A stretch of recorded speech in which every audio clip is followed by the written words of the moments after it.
Many people don't know that the United States had in their ranks during World War II several 100,000 Filipinos who fought for America.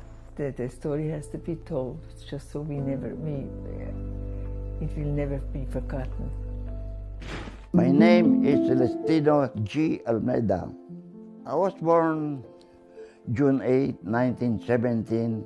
I was commissioned as third lieutenant when I was called to active duty.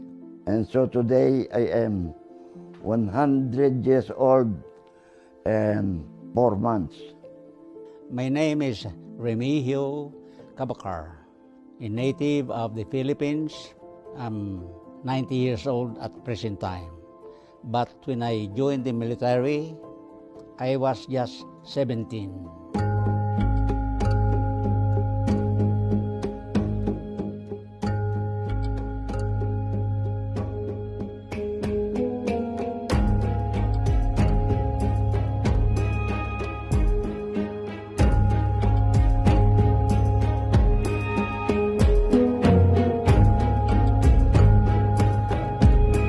Whenever the President of the United States orders you on active duty to be mobilized to defend the United States, it is inherent within that order that you will be provided with benefits following the war. They were promised citizenship, health benefits, education benefits, and they were promised that their families would be taken care of and they'd be able to come to the U.S., or if they didn't want to, at least they'd be given some monetary compensation. Many Filipinos joined with that understanding that they would be treated as a full American military veteran.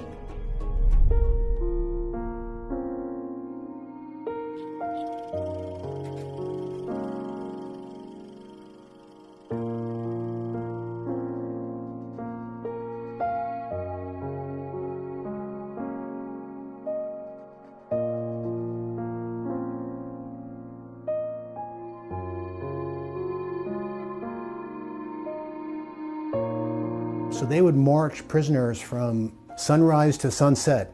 The Japanese would very cruelly either bayonet them or behead them on the spot. The survivors of that are incredible men who were able to persevere through all of that. And my father, you ask him, how did you survive the death march?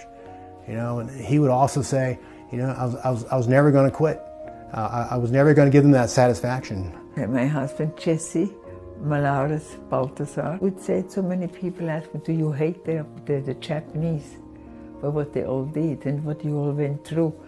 And he says, no, I don't hate the Japanese, because war brings out the worst in people. But it also brings out the best in people. And I have seen many, many good things that come out.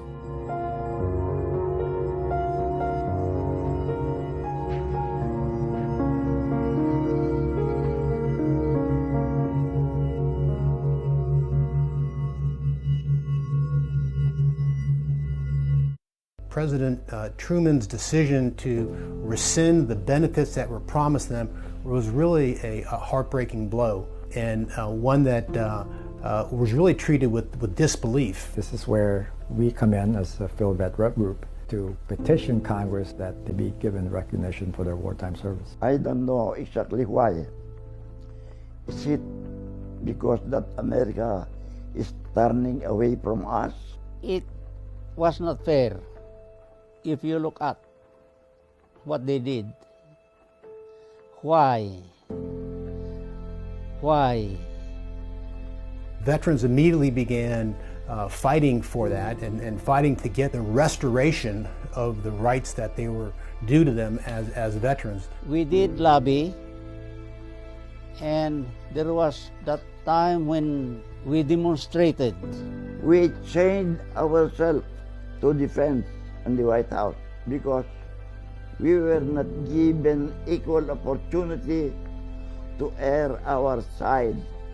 The police came and said, sorry, we have to take you to the police precinct because you violated a social order. The struggle of demonstration continued until finally Congress decided to cave in.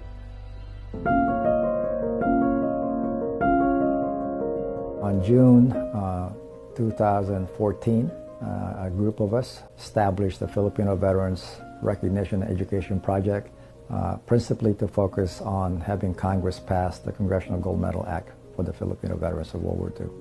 This gold medal represents recognition from the American people that the Filipinos were part of the victory over the Japanese in World War II. And it represents the valor, it represents the bravery, it represents the sacrifice of not just the Filipino soldiers, but of the Filipino people who suffered so much during World War II. Through their efforts and through the blood that they shed, if the Filipinos hadn't fought so hard and so valiantly resisting the Japanese, the war in the Pacific might have taken a completely different turn. If you were 20 years old in 1941, how old are you today in 2017? A lot of these veterans wanted to live to see this day. It's been 75 years in the making, 75 years that we've waited for this. Thankfully, President Obama signed into legislation the Filipino Congressional Gold Medal Act, which now grants the Congressional Gold Medal to these worthy veterans. In receiving the Congressional Medal, I wish to let it be known that this is not only my triumph to receive the medal, but the triumph of my colleagues who were with me, but unluckily they passed away. It's too bad he's not here to receive it himself, but it was very important to him. I feel very proud to receive this gift. I wished he could have it, but I have my sons with me, and it means a lot. It'll be a bittersweet moment to be there and not have my father there. I know my father will be smiling down from heaven, and this would be just an extremely proud day for him. And I'm sure these young generations will look back or ask themselves questions. My father, my grandfather, finally they are being recognized. As the saying goes, old soldiers never die, they just fade away.